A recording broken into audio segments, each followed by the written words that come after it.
cherche à faire venir des entreprises, effectivement, le côté attractivité, mais aussi le côté vert, ça fait partie, Je vais d'abord parler d'autre chose, si vous voulez. de l'aéroport, puisque j'ai la chance d'être le président du conseil de surveillance de la Société des aéroports de la Côte d'Azur. Alors, la comparaison entre notre extension et Roissy n'existe pas. Euh, Aujourd'hui, ce matin, on a parlé longuement de cette volonté de choisir non pas un tourisme de masse, mais un tourisme de qualité et effectivement de faire marche arrière.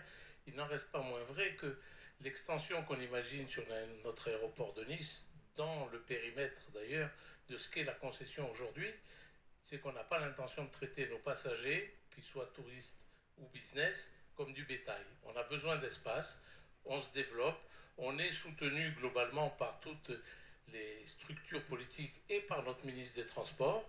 Je pense que le projet d'extension est un projet qui va dans le sens naturel de l'attractivité de notre territoire et du besoin naturel que nous avons aujourd'hui de nous déplacer les uns et les autres. Sur notre territoire, on n'a pas encore de ligne de train à grande vitesse qui nous permettrait de combler et de boucler cet arc méditerranéen qui a d'ailleurs été inscrit dans les priorités européennes. On a encore besoin de l'avion et à ce titre-là, on a besoin de traiter nos clients et nos passagers de la meilleure manière qui soit, que ce soit les compagnies aériennes ou, je vous le disais, les passagers. Donc l'extension que nous proposons et que nous allons conduire, c'est une extension qui va nous permettre d'avoir la croissance ordinaire du trafic, bon, hors incident Covid, mais qui était sur la lancée de ce qui s'est passé jusqu'en 2019. Et je crois qu'aujourd'hui, on a la chance d'avoir des aéroports, que ce soit pour l'instant à Nice, à Cannes ou à Saint-Tropez, qui sont carbone neutres ou qui vont le devenir très vite.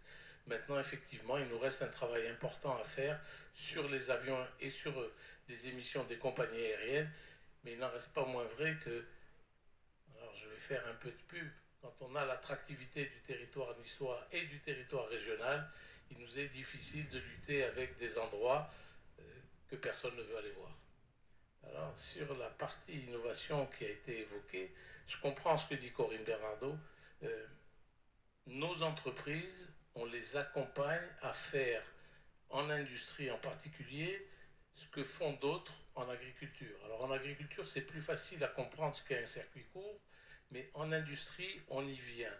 Et les investissements techniques et technologiques qu'ils font dans l'entreprise de Corinne, c'est pour être encore plus compétitif, pour avoir un écosystème qui permet de répondre aux donneurs d'ordre autour de nous et de faire du circuit court. Alors évidemment, en industrie, le circuit court pour nous niçois, c'est l'Italie, l'Espagne, la Suisse ou l'Allemagne, mais ce n'est pas la Chine, le Népal et l'Inde. Donc ce circuit court est effectivement un peu plus grand que celui qu'on imagine en agriculture, mais il va déjà dans le bon sens.